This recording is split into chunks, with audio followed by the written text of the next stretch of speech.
Wahai para penuntut ilmu, isbiru, sabarlah kalian pada hari ini. Kalian adalah orang-orang yang dipandang rendah, orang-orang yang tidak dianggap, namun esok hari kalian akan menjadi orang-orang yang besar.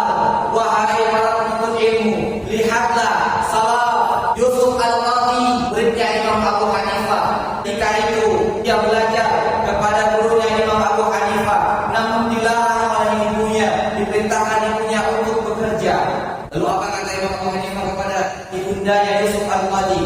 Bahwasanya Yusuf Al-Qadhi kelak akan memakan faluja. Faluja ini adalah makanan yang hanya dimakan oleh orang-orang besar pada zaman itu. Lalu sampailah harinya Yusuf Al-Qadhi diangkat menjadi qadhi dan makan bersama orang-orang yang besar ketika itu, memakan yang nama makannya adalah faluja.